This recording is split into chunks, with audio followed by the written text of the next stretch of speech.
વિદ્યાર્થી મિત્રો, હવે આપણે અત્યાર સુધી પ્રકરણ 6 માં થિયરી પોર્શન પણ જોયો અને ક્યાંક દાખલા પણ જોયા છે. હવે હું જે કંઈ રિવિઝન કરાવું છું તમને, અત્યારે દાખલા ગણાવું છું, ખાલી જગ્યા કે ટૂંકા પ્રશ્નો ટાઈપનું, એના માટે સૌથી પહેલાં મારી વાત સાંભળી લો અને એ પ્રમાણે તમારી તૈયારી હોય તો જ તમારે આ વિડીયો જોવો જોઈએ, જેથી કરીને ખબર પડે. પ્રકરણની બધી થિયરી તમારે, એટલે કે બધા જ રેખાખંડ, કિરણ, બે રેખાઓ સમાંતર હોય તો એની છેદિકાથી બનતા બધા જ પ્રકારના ખૂણાઓની વાત, સરળ કોણ, વિપરીત કોણ, કોટી કોણ, પૂરક કોણ, આ બધી જે ચર્ચા આપણે આગળ થિયરીમાં કરી ગયા છીએ એ તમને યાદ હોવી જોઈએ, તો જ અત્યારના આજના લેક્ચરનો કંઈક અર્થ સરે. એટલે હું તો તમને અત્યારે આમાંથી બધી ડિટેલથી સમજૂતી આપું છું, પણ એ શું થશે કે તમે સમજ્યા પછી ભૂલી જશો, કારણ તમને થિયરી યાદ નથી. એટલે સૌથી પહેલું કામ, તમે અત્યારે આ માનો કે લેક્ચર શરૂ કરીને સાંભળીને આગળ વધવાના હોવ તો તમે આટલી જ વાત ધ્યાનમાં રાખો કે મારે પહેલાં થિયરી તૈયાર કરવાની છે. એટલે હું તમને એમાં આગળ જે કંઈ બી સમજૂતી આપું છું એની ખબર પડે. ક્લિયર? અહીંયા આપણે પહેલાં ખાલી જગ્યા જોઈએ. પહેલો પ્રશ્ન છે, પેન્સિલ અણી મૂકું ત્યાં વાંચવાનું તમારે. બે અંત્ય બિંદુઓ વાળા રેખાના ભાગને શું કહેવાય? આ રેખા તો છે જ, પણ એની અંદર બે અંત્ય બિંદુઓ થાય એવો આટલો ભાગ લેવાનો. આ એક અંત્ય બિંદુ, આ જે ઘટ ભાગ કરે તે શું કહેવાય? એને રેખાખંડ. સોરી, હા, આપણો જે પ્રશ્ન છે એમાં આ રેખા, એના આ અંદર એવો ભાગ લીધો કે જેમાં બે અંત્ય બિંદુ છે, આ એક અને બે, તો એનો જે ભાગ બન્યો એને શું કહેવાય? રેખાખંડ. ચલો હવે પ્રશ્ન નંબર 2 વાંચો.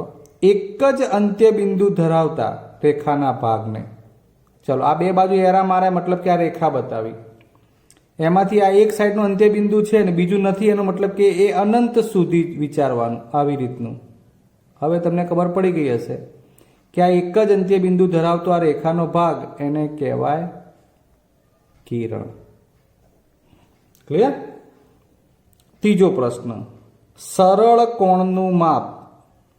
આખો સરળ કોણ થયો, આમ બરાબર છે. સરળ કોણનું માપ થાય 180 અંશ. ચોથો પ્રશ્ન, જે ખૂણાનું માપ 90 અંશ હોય તે ખૂણાને, આપણી જોડે ખૂણાના પ્રકારમાં આકૃતિ ઉપરથી જ તમને ખબર પડી જાય. આવું કરતા આ ખૂણાનું માપ કેવું સમજવાનું છે આપણે? 90 અંશ. અને એને કયો ખૂણો કહેવાય? કાટકોણ. કયો? કાટકોણ. તો તમને એ પણ ખબર હશે કે આ પ્રકારના ખૂણા જે 90 થી નાના હોય એને આપણે લઘુ કોણ કહીએ છીએ, બરાબર છે. આ મોટા થતા હોય 90 થી તો એને આપણે ગુરુ કોણ કહીએ છીએ.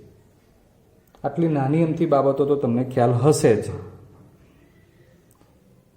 પાંચમો પ્રશ્ન જુઓ. જે ખૂણાનું માપ 180 અને 360 અંશની વચ્ચે હોય, જે ખૂણાનું માપ 180 અને 360ની વચ્ચે હોય તેને આપણે વિપરીત કોણ કહીએ છીએ. એથી આમ આખો આ રીતનો, એટલે 180 થી મોટો, બરાબર છે, અને 360 થી નાનો, એટલે આ થઈ ગયો વિપરીત કોણ, આને કહેવાય વિપરીત કોણ. તમારે તો પ્રશ્નનો જવાબ ટાઈપ ખાલી યાદ જ રાખવાનું રહેશે. છઠ્ઠો પ્રશ્ન, રૈખિક જોડના ખૂણાઓનો સરવાળો. આ એક રેખા ઉપર આ રીતે આ જે જોડ બની, આ થઈ ગયા રૈખિક જોડના ખૂણા. તો રૈખિક જોડના ખૂણાઓનો સરવાળો કેટલો થાય? 180 અંશ, જેને આપણે પૂરક છે એવું કહીએ છીએ. રૈખિક જોડના ખૂણા કેવા થાય? પૂરક કહેવાય, કારણ કે બેનો સરવાળો 180 થાય છે. સાતમો પ્રશ્ન, પરસ્પર છેદતી બે રેખાથી બનતા અભિકોણ. પરસ્પર છેદતી બે રેખા, તો આપણે એના વિશે થોડી ડિટેલમાં ચર્ચા કરીએ. તો આ રેખાઓ બે જે છેદે છે એનાથી આ સામસામેના જે બે ખૂણા બને એને અભિકોણ કહેવાય, જે હંમેશા સમાન જ હોય. આ બે ખૂણા સમાન હોય અને આ ડોટવાળા બે ખૂણા સમાન છે. એટલે બે રેખાઓ છેદે એનાથી અભિકોણની બે જોડ બને અને એ અભિકોણો હંમેશા સમાન હોય. આ પહેલો જ પ્રમેય હતો આપણો. 8મો પ્રશ્ન વાંચો. આ રહ્યો. એક છેદિકા બે સમાંતર રેખાઓને, એટલે જો હું તમને આ બે સમાંતર રેખા બતાવું, આ એની છેદિકા, હું જ્યાં જ્યાં ઇન્ડિકેટ કરું ત્યાં ખબર પડવી જોઈએ. આ ઊભી રેખા એલ બતાવીને એ છેદિકા કહેવાય. બરાબર છે. આ જે બંને રેખા છે અહીંયા L1 L2 અને આ ટી ને આપણે છેદિકા કહીએ. ચલો સોરી, ટી એટલે ટેન્જન્ટ રેખા આવતી એટલે આ છેદિકા. આ L1 L2 બે સમાંતર રેખાઓ. પ્રશ્ન નંબર 8 અહીં રકમ ઉપર ધ્યાન આપો. એક છેદિકા બે સમાંતર રેખાઓને છેદે તો છેદિકાની એક જ તરફના અંતઃકોણોની પ્રત્યેક જોડ ખાલી જગ્યા હોય.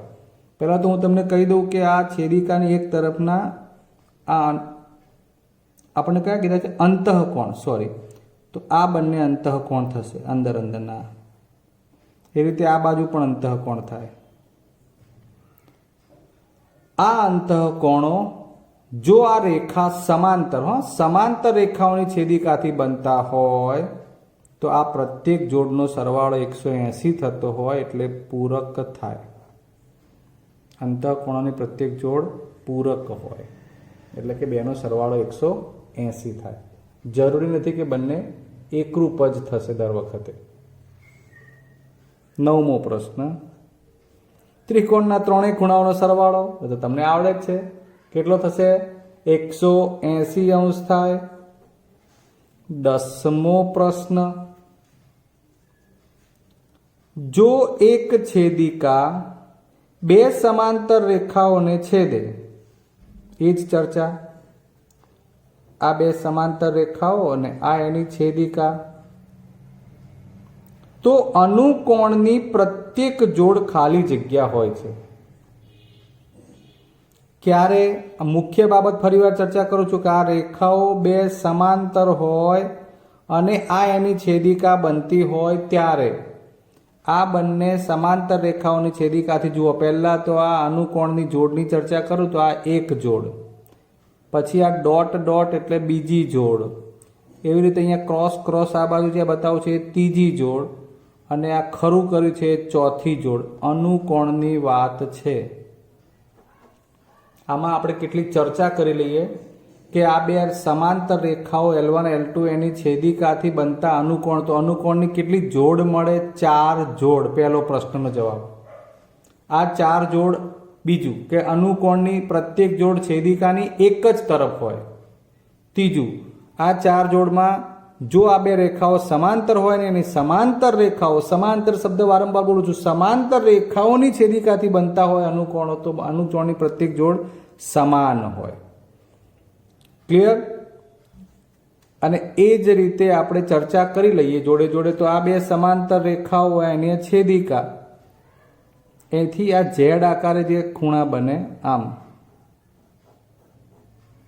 આ જે છે બે, આ એક જોડ થઈ અને આ બીજી આ જોડ, આ છે અંતઃયુગ્મ કોણ.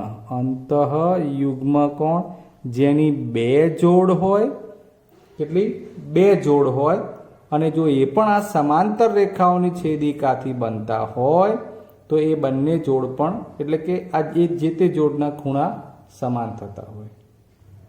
બરાબર છે? એટલે કે બે સમાંતર રેખાઓની છેદિકાથી બનતા અનુકોણો સમાન હોય અને અંતઃયુગ્મ કોણો પણ સમાન હોય એવું કહી શકાય. અને અંતઃકોણો માત્ર શબ્દ આવે જે આ છે અંદરના, તો એ પૂરક થતા હોય. ક્લિયર?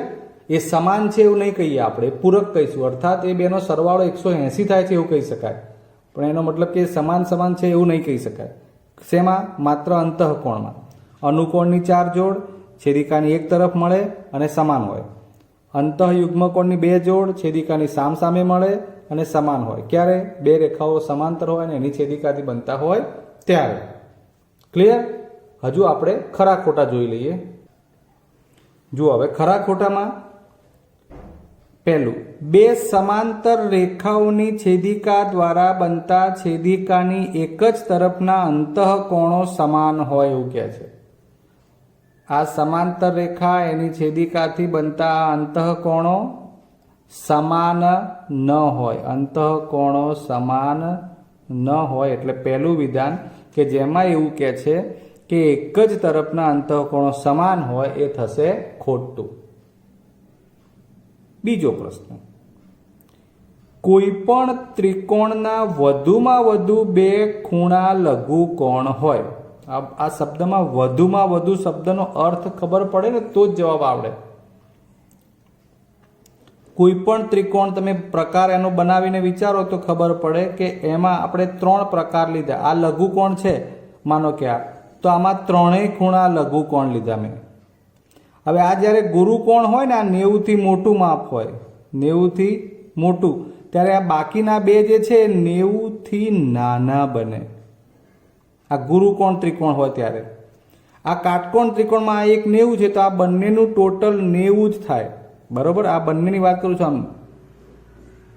એટલે આ બંનેનું ટોટલ 90 એટલે 2 ખૂણા લઘુકોણ મળી શકે. ગુરુકોણ હોય ત્યારે પણ આ 2 ખૂણા લઘુકોણ મળી શકે. બરાબર છે? 90 થી નાના થઈ શકે, કારણ કે આ 90 થી મોટું હોય. માનો કે 100 હોય તો 80 વધે તો બંને અલગ અલગ 40 કે 50 30 હોઈ શકે. અને લઘુકોણ હોય ત્યારે પણ 3 90 થી નાના હોઈ શકે. એટલે પ્રશ્ન છે કે કોઈ પણ ત્રિકોણના વધુમાં વધુ 2 ખૂણા, એટલે કે 2 ખૂણા લઘુકોણ હોય અને એથી ઓછા પણ હોઈ શકે.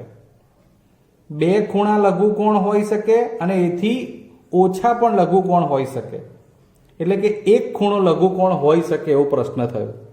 તો તમે વિચારી જુઓ કે કોઈ એક જ ખૂણો લઘુકોણ બનાવવા જાઓ ત્યારે બાકીના 2 ગુરુકોણ બને, તો એ કેવી રીતે શક્ય બને? એટલે વધુમાં વધુ 2 ખૂણા લઘુકોણ એટલે કે 2 લઘુકોણ હોઈ શકે, 2 થી ઓછા પણ લઘુકોણ હોઈ શકે એમ કહે છે. એટલે એક જ લઘુકોણ હોય તોય ચાલે એમ કહે છે. એટલે તમારે વિચારીને આ જવાબ આપવો પડે. ક્લિયર? એટલે વધુમાં વધુ 2 એનો અર્થ એ થાય કે 2 હોય લઘુકોણ અથવા 2 થી ઓછા પણ હોઈ શકે. એટલે 2 થી ઓછા એટલે 1 લઘુકોણ એવું શક્ય બનશે નહીં, માટે એ વિધાન ખોટું પડે. હવે ત્રીજું, કોઈ પણ ત્રિકોણના વધુમાં વધુ 2 ખૂણા કાટખૂણા હોય તો શક્ય જ નથી. તો તરત ખબર પડી જાય તમને. 2 કાટખૂણા બનાવવા જાઓ તમે તો 2નો જ સરવાળો 90 90 180 થઈ જાય, તો ત્રીજો ખૂણો 0 નો થોડી હોય. એટલે ત્રિકોણમાં વધુમાં વધુ કે એમનેમ પણ એમ કે 2 ખૂણા કાટખૂણા હોય તો એ શક્ય છે નહીં. એટલે ત્રીજું વિધાન પણ ખોટું. ચોથું, 33° ખૂણાના કોટિકોણના પૂરક કોણનું માપ. હવે આ બહુ જ સરસ દાખલો છે કે પહેલાં તો 33° પહેલાં કોટિકોણ માગે છે. તો એનો કોટિકોણ શોધવો હોય પહેલાં તો, એટલે 90 માંથી 33 બાદ કરવા પડે, કારણ કોટિકોણમાં 2 કોટિકોણનો સરવાળો 90 થતો હોય. તો 90 માંથી 33 બાદ કરવા જાઓ એટલે 10 માંથી 3 જાય એટલે 7, 8 માંથી 3 જાય એટલે 5, 57. હવે શું કહે છે? કોટિકોણ નોય પૂરક કોણ, એટલે પાછો 180 માંથી 57 બાદ કરવાના. એટલે 10 માંથી 7 જાય તો 3, અહીંયા વધે 7 માંથી 5 જાય તો 2, 123 થાય. તો એ સાચું છે. ઓકે, એટલે ખરું. આ 2 પ્રોસેસ તમારી સાથે થઈ. કોટિકોણ પણ લેવાનું થયું, પછી પાછો એનો પૂરક કોણ, એટલે 33નો કોટિકોણ 57, પાછો 57નો પૂરક કોણ એટલે 123. આમ કોટિકોણનો પૂરક કોણનો કોટિકોણનો પૂરક કોણ 123° થાય. કોનો? 33°નો. એટલે સાચું વિધાન. એટલે પાંચમું, ત્રિકોણ PQRમાં P અને Qનું માપ 95 શક્ય છે. 95 એનો મતલબ કે ગુરુકોણ. હવે 2 Pનું પણ 95 બતાવે છે ને અહીંયા Qનું. આનો અર્થ સમજો કે P બરાબર Q બરાબર 95, એટલે બંને ખૂણાનું માપ 95 જે 2 ગુરુકોણ થયા. જે શક્ય છે નહીં. અર્થાત ત્રિકોણમાં 2 ગુરુકોણ તો હોય નહીં, માટે આ 5મું વિધાન ખોટું. ખ્યાલ આવી ગયો?